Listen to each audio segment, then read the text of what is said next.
بسم اللہ الرحمن الرحیم۔ گمنام ہیرو کے معزز ناظرین، السلام علیکم۔ آئیے چلتے ہیں کہانی کی طرف۔ معلوم ہو رہا ہے کہ اس سمندری خطے میں سارے ہنگامے ہمارے ساتھ ساتھ ہی سفر کر رہے ہیں۔ سلطان شاہ نے تشویش زدہ لہجے میں کہا، ہم اپنی بیم گن ضرور ساتھ لے لینا، ضرورت پیش آئی تو میں بھی ایکسپلوڈر استعمال کرنے میں دریغ نہیں کروں گا۔ کاش تم اس وقت اپنے قدموں پر چلنے کے قابل ہوتے تو میں یکسوئی کے ساتھ اس نئی افتاد کا مقابلہ کرتا۔ اب میرا ذہن تمہاری ذات میں الجھا رہے گا، میرے بارے میں پریشان ہونے کی ضرورت نہیں، وہ پر اعتماد لہجے میں بولا۔ اس وقت ہم دونوں عملاً ایک ہی کشتی کے سوار ہیں اور ہمارا انجام ایک دوسرے سے مختلف نہیں ہوگا۔ تم بچے رہے تو کوئی میری طرف نگاہ بھی نہ اٹھا سکے گا، ورنہ ہم دونوں ہی زیر ہو جائیں گے۔ ذرا ہوشیار رہنا۔ یہ کہتے ہوئے میں کیبن سے نکل گیا۔ میں ریڈیو روم کی طرف جانے والے راستے پر پہنچا تو وہاں ریمبراں سمیت گن بوٹ کے 4 مسلح محافظ اپنی لوڈ کی ہوئی ٹامی گنوں سمیت پہنچ چکے تھے۔ 5واں ایلی نور کی جگہ ڈیوٹی سر انجام دے رہا تھا اور 6واں اولینی اپنی ڈیوٹی پر تھا۔ میں ریمبراں کو اپنے ساتھ آنے کا اشارہ کرتے ہوئے 2 پتلی پتلی دیواروں کے درمیان بنے ہوئے بغلی راستے میں مڑ گیا۔ نیم دائرے میں تھوڑا سا فاصلہ طے کرنے کے بعد اوپر جانے والے چند زینے تھے جنہیں عبور کر کے اس مختصر راستے سے ہم ریڈیو روم میں داخل ہوئے تو اولینی کانوں پر ہیڈ فون چڑھائے، پینسل اور سادہ پیڈ سنبھالے، تشویش زدہ انداز میں انسٹرومنٹ پینل کے سامنے بیٹھا ہوا تھا۔ اپنے انہماک کی وجہ سے وہ دبیز فرشی قالین پر ہمارے قدموں کی دھمک نہ سن سکا، اور جب ریمبراں نے قریب پہنچ کر نرمی سے اس کی پشت پر ہاتھ رکھا تو وہ اس بری طرح اچھلا تھا جیسے اس پر طاقتور برقی روڈ والا ننگا تار آ گرا ہو، لیکن ہمیں دیکھتے ہی اس نے فوری طور پر اپنے اضطراری رد عمل پر قابو پا لیا اور پینل پر لگی ہوئی ایک ناب کو چھیڑنے لگا۔ وہ اس وقت بھی لائن پر ہیں۔ وہ اپنے کام سے توجہ ہٹائے بغیر بولا، میں اسپیکر کھولنے جا رہا ہوں تاکہ ان کی ہرزہ سرائی آپ خود سن لیں۔ اس بار ان کے تیور خراب ہیں۔ فرنچ فیلنگ بوٹ۔ اچانک اسپیکر پر ایک بھاری مردانہ آواز سنائی دینے لگی۔ بولنے والا انگریزی بول رہا تھا، لیکن اس کا لب و لہجہ اور تلفظ انگریزوں سے یکسر مختلف تھا۔ کال سگنل کی تکرار کے بعد اس نے جہاز رانی کی مخصوص اصطلاحات میں عرض و البدر اور طویل البدلد کے ساتھ شمال مشرقی سمت میں ایک مخصوص زاویے کا ذکر کیا تو میں سمجھ گیا کہ وہ غلط فہمی کا ہر امکان ختم کر کے ہمیں یہ یقین دلانا چاہ رہا تھا کہ ریڈیائی رابطے پر اس کے مخاطب ہم ہی لوگ تھے۔ تم سے رابطے کی یہ ہماری آخری کوشش ہے۔ ریڈیائی ریسیور پر وہی آواز ابھر رہی تھی۔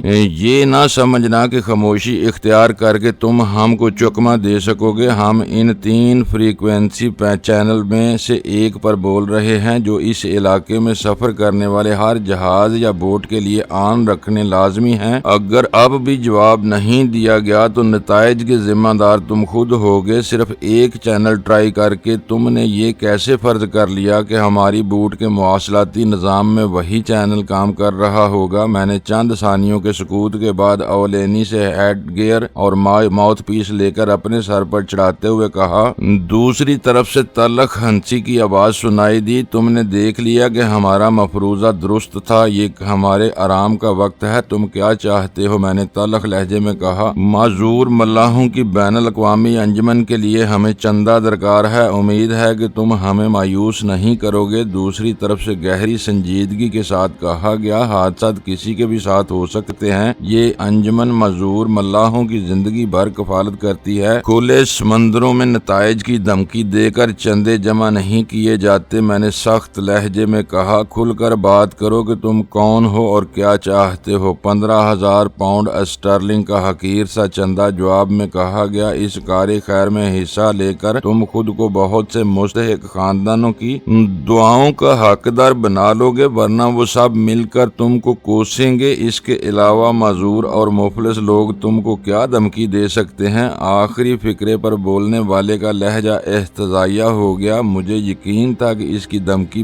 بے بنیاد نہیں تھی، لیکن اس نے مجھے جتانے کے بعد محض اس خیال سے بات بدل دی تھی کہ کہیں اسی فریکوینسی پر کوئی اور جہاز بھی ہماری گفتگو نہ سن رہا ہو اور دھمکیوں کا ذکر سنتے ہی قزاقی یا دہشت گردی کے خطرے کے پیش نظر ہماری مدد پر آمادہ نہ ہو جائے۔ ہم سب ملازمین ہیں اور اتنی بڑی رقم کے بارے میں کوئی فیصلہ نہیں کر سکتے۔ میں نے اس کے الفاظ میں پنہاں پیغام کو نظر انداز کرتے ہوئے کہا، تم اپنی معذور انجمن کا پتہ لکھوا دو، ہمارے مالکان بہت فراخ دل ہیں، ہو سکتا ہے وہ تمہاری توقع سے کہیں زیادہ بڑی رقم کا عطیہ بھیج دیں، زبان سنبھال کر بات کرو۔ دوسری طرف سے کہا گیا، ہماری انجمن بہت طاقتور اور بارسوخ ہے، اسے معذور نہ سمجھنا، معذوروں کی فلاح بہبود کے لیے کام کرنے والے عموماً بہت لمبے ہاتھ رکھتے ہیں، ہاتھ لمبے ہوں یا ٹانگیں چھوٹی، ہم تمہارا مطالبہ پورا نہیں کر سکتے، میں نے سخت لہجے میں کہا، اور اسی وقت ریمبراں آگے آ گیا۔ اس کی آنکھیں ملتجیانہ انداز میں میرے چہرے پر جمی ہوئی تھیں۔ ہم تمہیں صرف آدھا گھنٹہ دے رہے ہیں۔ دوسری طرف سے تلخ لہجے میں کہا گیا، ہمارا آپریٹس آن رہے گا، تمہارے دل میں معذوروں کی بد دعاؤں کا خوف پیدا ہو جائے تو ہمیں اپنی رضامندی سے آگاہ کر دینا، ورنہ ہم کوئی اور راہ تلاش کریں گے۔ تمہیں کیا تکلیف ہے؟ میں نے ریڈیائی ٹرانسمیشن کا بٹن دبائے بغیر جلائے ہوئے لہجے میں ریمبراں سے پوچھا۔ ان سے سمجھوتا کرنا پڑے گا، وہ سہمی ہوئی آواز میں بولا، یہ اس علاقے کے بدنام بحری قزاقوں کا گروہ ہے، ریڈیو پر یہ معذور ملاحوں کی بین الاقوامی انجمن کے حوالے سے ہی بات کرتے ہیں، لیکن جہاز راں پچھلے 3 برس سے اس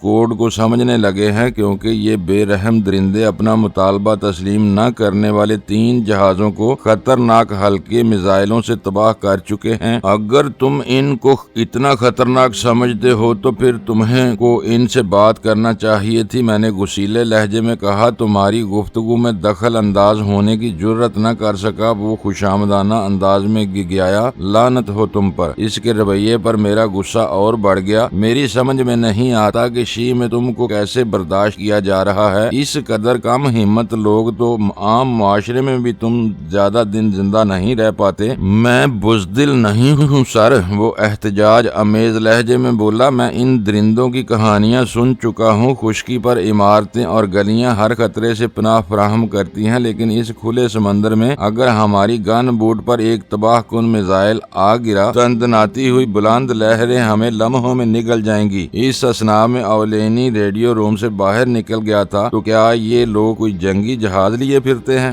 لمحہ بھر کے لیے میں نے اس کے جواب کی معقولیت پر غور کرنے کے بعد نسبتاً نرم اور دھیمے لہجے میں سوال کیا، سنا ہے کہ ایک عام سی لیکن تیز رفتار موٹر بوٹ، اس نے کہا، پھر وہ میزائل کیسے چلا سکتے ہیں؟ میں نے بے یقینی کے ساتھ کہا، یہ دور بدل چکا ہے سر، وہ جھجکتے ہوئے معذرت خواہانہ لہجے میں بولا، آج کل اسلحہ کی کھلی منڈی میں 20 ایسے تباہ کن میزائل آئے ہوئے ہیں جو کندھے سے فائر ہونے والے ہلکے پھلکے لانچر سے نشانے پر داغے جاتے ہیں، اور ان میں بعض تو گائیڈڈ ہوتے ہیں، ٹارگٹ کی روشنی یا حرارت محسوس کر کے وہیں جا گرتے ہیں۔ اگر اس وقت اولینی بھی وہیں موجود ہوتا تو شاید میرا رد عمل مختلف ہوتا، لیکن میں کچھ نہ بولا۔ اس کے کہتے ہی میرے ذہن میں سٹنگر اور سلک ورم میزائلوں کے نام ابھرے تھے، جو ان دنوں نئے نئے چلے تھے اور 2 محاذوں پر ناقابل تصور تباہیاں پھیلانے کی وجہ سے دنیا بھر میں تیزی سے مقبول ہو رہے تھے۔ اس موضوع پر اخباری اطلاعات ذہن میں تازہ ہوتے ہی میں دل میں شرمندہ ہو کر رہ گیا۔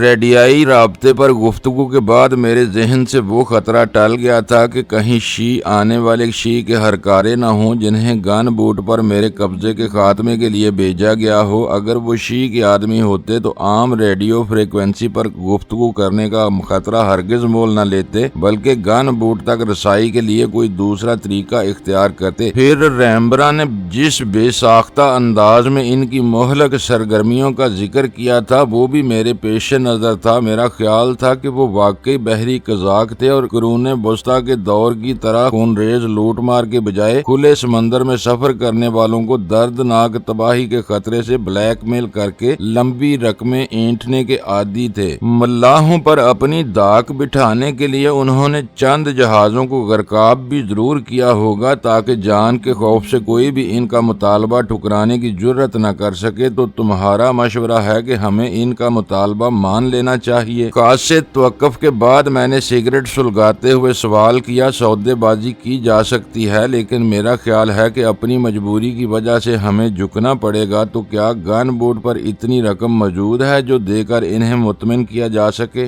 لمحہ بھر کے لیے وہ سوچ میں پڑ گیا، پھر بولا رقم تو ناممکن ہے، ویسے میرا خیال ہے کہ وہ اسلحہ حاصل کر کے بھی خوشی خوشی لوٹ جائیں گے، ابھی بریسٹ تک ہمارا کافی سفر باقی ہے، انہیں نظر انداز کر کے ہم ایک بھیانک خطرہ مول لیں گے جس کا سدباب کرنا ہمارے اختیار سے بالکل باہر ہوگا۔ میں طنزیہ انداز میں ہنس پڑا۔ ریمبراں، اس وقت تم یہ حقیقت فراموش کر بیٹھے ہو کہ اولینی کی بجائے آئی مین سے مخاطب ہو جو آسانی کے ساتھ شکست تسلیم نہیں کر سکتا۔ اگر تم میں حوصلہ اور زندہ رہنے کی امنگ ہو تو گن بوٹ کی تباہی کے بعد تم ایک ٹوٹے ہوئے تختے کے سہارے بھی تیر کر ساحل تک پہنچ سکتے ہو۔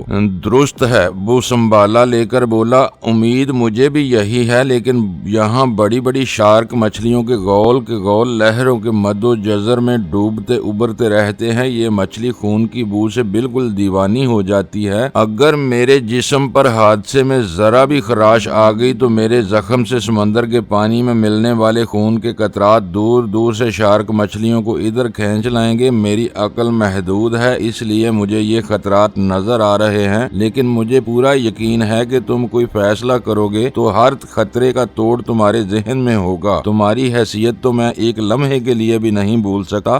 گن کون فائر کرتا ہے؟ میں نے اس کی آنکھوں میں دیکھتے ہوئے سرد اور گمبھیر لہجے میں پوچھا۔ یہ میرا شعبہ ہے، اس نے مجھ سے نگاہیں چراتے ہوئے کہا۔ کیا یہ ممکن ہے کہ گن کی نال ظاہر کیے بغیر ٹارگٹ کا نشانہ لے کر عین وقت پر نال باہر نکالتے ہی فائر کر دیا جائے تاکہ حریف کو کچھ سمجھنے یا کرنے کا موقع نہ مل سکے؟ اس باربٹ ٹائپ گن میں فائرنگ کا جدید ترین خود کار نظام موجود ہے۔ اس نے ایک گہرا سانس لے کر کہنا شروع کیا، اس کے آٹو سرچ سسٹم پر ٹارگٹ کا تعین کر دیا جائے تو گن کا پورا نظام اس طرح حرکت میں آتا ہے کہ نشانے کی قریب ترین پوزیشن لے لی جاتی ہے اور گن کی بیرل باہر نمودار ہوتے ہی سرچ سسٹم کے تحت ڈیفلیکشن اور ایلیویشن وغیرہ آنن فانن میں خود بخود درست ہوتا ہے اور گن فائر کر دیتی ہے۔ اتنی ٹیکنیکل تقریر کی ضرورت نہیں تھی، میں نے برا سا منہ بنا کر کہا، سیدھی سی بات ہے، جو میں چاہتا ہوں وہ کوئی ناممکن بات نہیں ہے۔ جی بالکل یہی میں بھی کہنا چاہ رہا تھا، وہ کچھ نہ سمجھنے والے انداز میں بولا۔ اب کان کھول کر سنو کہ انہوں نے ہمیں للکار کر اپنی موت کو دعوت دی ہے۔ میں معذوروں کی اس انجمن کو ہمیشہ کے لیے ویران کر دوں گا۔ میں نے انہیں ان کا مطالبہ مان لیے جانے کی خبر دوں گا اور جب وہ ہماری نظروں میں آ جائیں گے تو گن بوٹ سے فائر ہونے والا ایک ہی گولہ ان کے چیتھڑے اڑا دے گا۔ اپنے تحفظ کے ساتھ یہ بہت بڑی خدمت خلق بھی ہوگی۔ میرا منصوبہ سن کر وہ سن ہو کر رہ گیا۔ شاید وہ مجھے اتنے شدید رد عمل کی توقع نہیں کر رہا تھا۔ نہ ہم سب راہب ہیں اور نہ ان کے دامن انسانی لہو سے پاک ہیں۔ اس کی حالت دیکھتے ہوئے میں نے قدرے توقف کے بعد اپنی بات جاری رکھی۔ اگر ہم نے انہیں جہنم واصل نہ کیا تو وہ گن بوٹ کو ڈبو دیں گے اور یہ ناممکن ہے کہ وہ تیسرے درجے کے گنڈے میری زندگی میں گن بوٹ کو اپنے ناپاک قدموں سے روندتے پھریں۔ میں سوچ رہا ہوں کہ اس قدر آسان اور سادہ تجویز میرے ذہن میں کیوں نہیں آئی؟ اس نے متاسفانہ لہجے میں کہا، گن بوٹ پر سفر کرتے ہوئے ہمیں چوہوں کی طرح سہمنے کی کیا ضرورت ہے؟ لیکن بات وہی ہے کہ بڑے فیصلے تم جیسے عالی دماغ لوگ ہی کر سکتے ہیں۔ ہم محنت اور جان سوزی ضرور کرتے ہیں، لیکن شی کے اصل دماغ اوپر والے ہیں اور وہی اس کو چلا رہے ہیں۔ تم گن کے فائرنگ بنکر میں جا کر تیاری کرو، میں انہیں دانا ڈالتا ہوں۔ اگر وہ تمہاری نظروں میں آ جائیں تو انٹرکام پر مجھے خبر کر دینا، میں خود عرشے پر آ جاؤں گا، میں نے کہا، اور وہ تابع دار انداز میں سر جھکا کر ریڈیو روم سے نکلا چلا گیا اور میں ریڈیائی آلات کی طرف متوجہ ہو گیا۔ معذور ملاحوں کے چیف کے لیے ایک اہم پیغام ہے، اگر وہ میری آواز سن رہا ہے تو فوری جواب دے۔ میں نے ہوا کی لہروں پر گن بوٹ سے پیغام نشر کیا، مجھے امید تھی کہ تم بھاگنے کی کوشش کرنے کی بجائے وقت گزرنے سے پہلے کوئی اچھا فیصلہ کر کے ہم سے رجوع کرو گے۔ دوسری طرف سے فوراً ہی جواب آیا تھا، ہم اتنی رقم نقد فراہم نہیں کر سکتے۔ میں نے کہا، یہ ہماری مجبوری ہے۔ پھر بھی تم کتنی رقم چندے میں دے سکتے ہو؟ تجسس آمیز لہجے میں سوال کیا گیا۔ 10-11 ہزار برطانوی پاؤنڈ سے زیادہ رقم نہیں ہوگی، باقی جنس دے دینا۔ ہم راشن، فاضل پردے اور قانونی اسلحہ بھی قبول کرتے ہیں۔ یہ باتیں دو بدو ہی مناسب رہیں گی۔ یہ بتاؤ کہ تم سمندر میں کس طرف ہو اور ہم کتنی دور ہو۔ بولنے والا فخریہ انداز میں ہنسا، پھر اس کی آواز ابری، دھند کی وجہ سے تم ہمیں نہیں دیکھ سکے، ورنہ ہم تمہاری بوٹ سے چند ہزار گز پیچھے اسی سمت میں سفر کر رہے ہیں۔ بدقسمتی سے ہماری روشنیوں کے نظام میں کسی خرابی کی وجہ سے ہماری بوٹ پر مکمل اندھیرا ہے، اس لیے ہماری نشاندہی بہت دشوار ہے، اور اس سے بھی بڑی بدقسمتی یہ ہے کہ ہمارے عملے کے ایک آدمی کا دماغ چل گیا ہے اور وہ عرشے پر ایک ہلکا میزائل لانچر لیے بالکل تیار بیٹھا ہے۔ اسے دھماکوں سے الرجی ہے، اس وقت اس نے پٹاخے کی آواز بھی سن لی تو بلا تردد میزائل فائر کر دے گا۔ دونوں مسئلے خطرناک ہیں، انہیں حل کیے بغیر ہمارے قریب آنے کی کوشش نہ کرنا، ورنہ اس کوہر آلود سمندر فضا میں ہماری بوٹ سے ٹکرا بھی سکتی ہے۔ یہ یقین رکھو کہ ہم کوئی دھماکہ نہیں ہونے دیں گے۔ تم اپنے پاگل آدمی کو راکٹ لانچر سمیت کسی کیبن میں بند کراؤ۔ مجھے تم سے یہی امید تھی، تم بہت سمجھدار ہو، کاٹدار لہجے میں کہا گیا۔ تمہاری طرف سے دھماکہ نہ ہوا تو میں ضمانت دیتا ہوں کہ وہ میزائل فائر نہیں کرے گا۔ میرا سارا ہی عملہ ناکارہ ہے، میں ابھی خود بجلی کی خرابی تلاش کر کے روشنی کا بندوبست کرتا ہوں تاکہ بے خبری میں کوئی حادثہ نہ ہو سکے۔ اس نے لمحہ بار توقف کیا، پھر بولا، یہ بڑی خوشی کی بات ہے کہ ہم ایک دوسرے کی بات سمجھ رہے ہیں۔ کبھی کبھار تو بڑے کوڑ مغز لوگوں سے واسطہ پڑ جاتا ہے جو میری مجبوریوں کو سمجھنے پر آمادہ نہیں ہوتے۔ میرا خیال ہے کہ تم باتوں میں وقت برباد کرنے کی بجائے بجلی کے نظام کی خرابی تلاش کرو تاکہ جلد از جلد ہم مل بیٹھنے کی صورت پیدا ہو سکے۔ میں نے سخت لہجے میں کہا، روشنیاں درست کر کے ہم تمہاری داہنی جانب متوازی آنے کی کوشش کرتے ہیں، پھر لنگر انداز ہو کر بات کریں گے، لیکن میں پھر کہہ رہا ہوں کہ دھماکے کی احتیاط رکھنا۔ میرے پاس آنے سے قبل وہ 2 جہازوں کو میزائل سے سمندر میں غرق کر چکا ہے، وہ 30 سال سے سمندر میں رہ رہا ہے،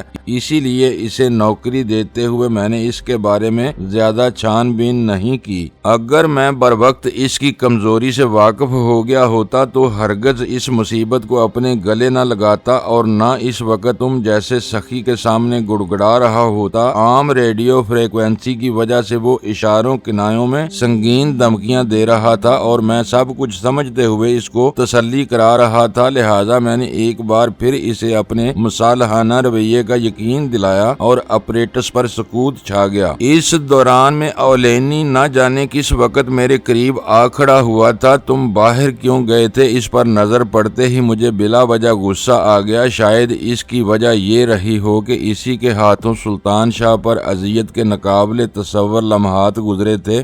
ریمبراں پر تمہارے غصے کی وجہ سے میں نے یہاں ٹھہرنا مناسب نہیں سمجھا۔ اس نے نظریں جھکا کر کہا، بلا وجہ اس کو میرے سامنے شرمندگی محسوس ہونے لگتی۔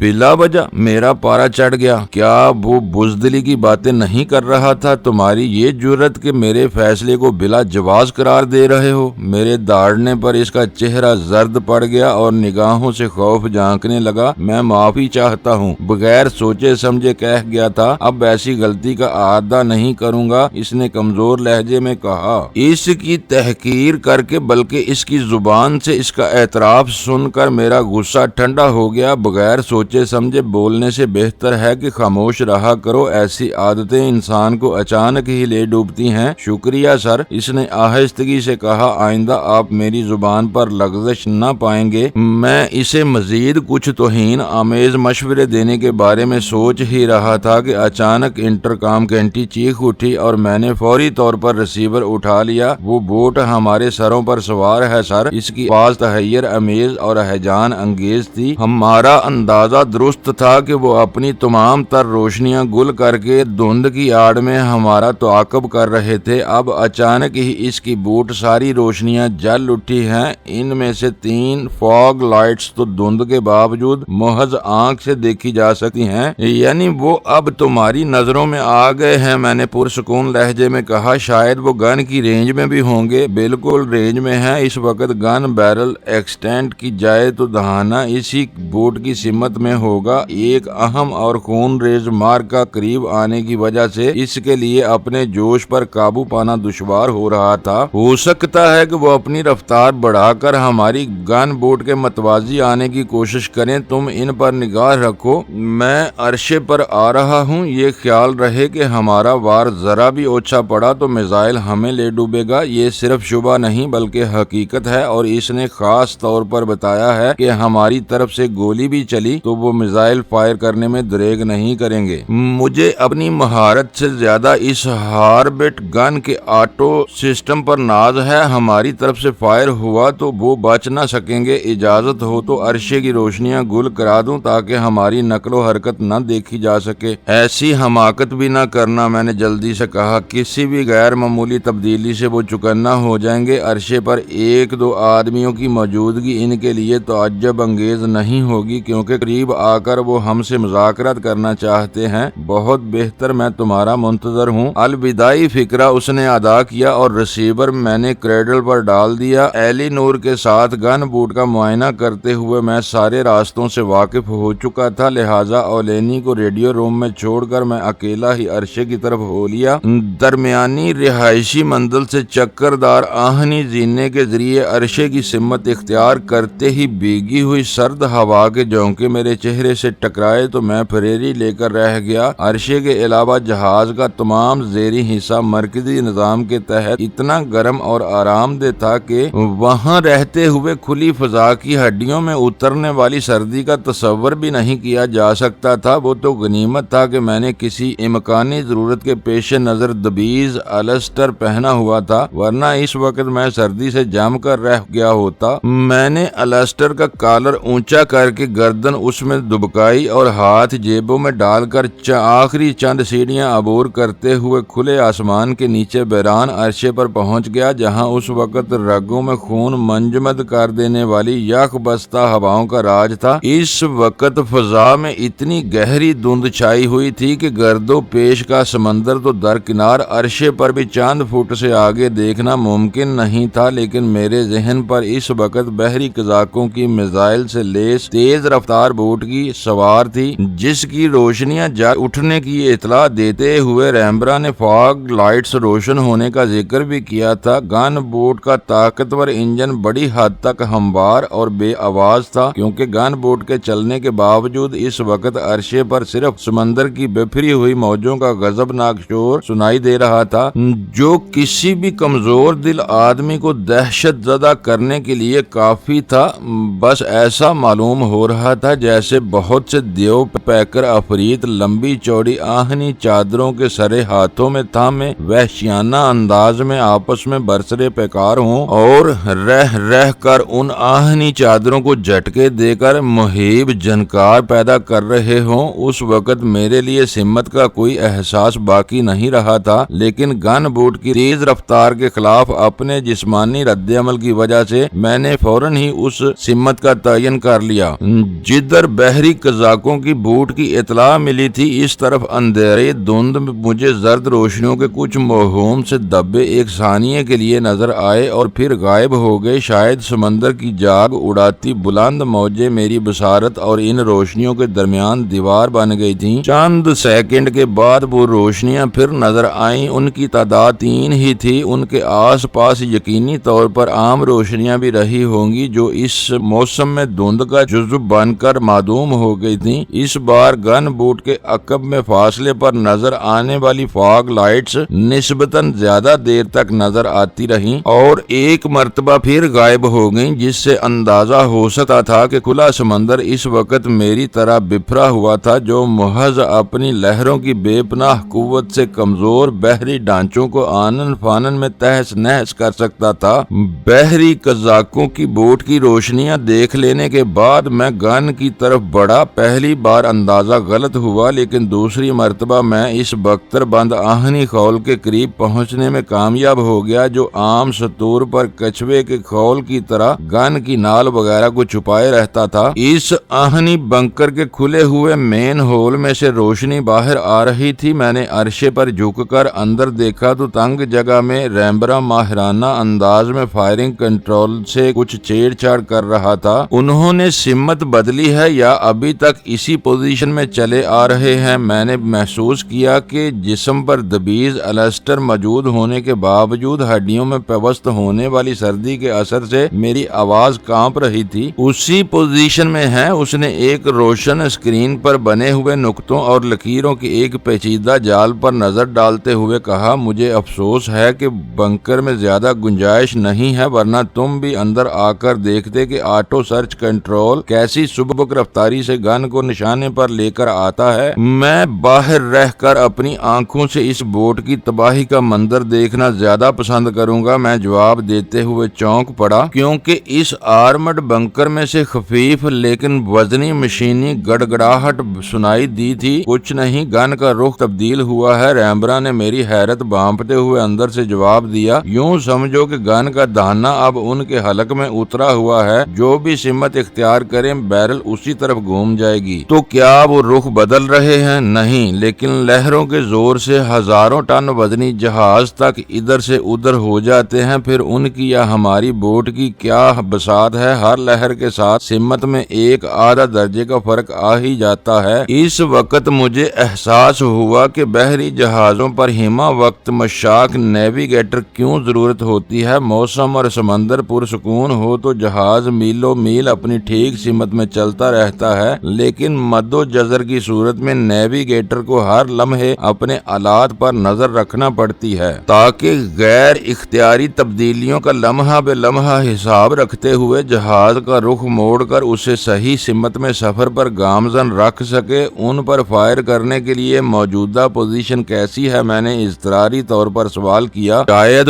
بہترین، اس نے کہا، اگر وہ ہماری داہنی طرف آ گئے تو ان پر فائر کرنے کی صورت میں فائر کی ساری تھرسٹ گن بوٹ کے بائیں پہلو میں پوری لمبائی پر آئے گی اور گن بوٹ سطح سمندر پر بری طرح ڈگمگائے گی، لیکن پیچھے فائر کرنے میں تھرسٹ گن بوٹ کے اگلے حصے پر آئے گی، جس کا ڈیزائن ہائیڈرو ڈائنامک ہوتا ہے۔ اس کے نتیجے میں لمحاتی طور پر گن بوٹ کی رفتار میں قدرے اضافہ ہوگا، لیکن توازن پر کوئی اثر نہیں ہوگا۔ مسئلہ فنی نوعیت کا اور بہت پیچیدہ تھا، لیکن اس نے نہایت آسانی سے پوری بات مجھے سمجھا دی تھی۔ میری معلومات کے مطابق بارودی گولوں کے پچھلے حصے کا حساس پائلٹ چارج گن چلتے ہی ایک 90 تلے انداز میں نال کے اندر جل اٹھتا ہے، جس سے فوری رد عمل پیدا ہوتا ہے، یعنی نال میں گولا آگے بڑھتے ہی گن کے ڈھانچے پر زور آتا ہے، اور اگر اس رد عمل میں ڈھانچے کا توازن خراب ہو جائے تو نال ضرورت سے زیادہ اوپر اٹھ سکتی ہے،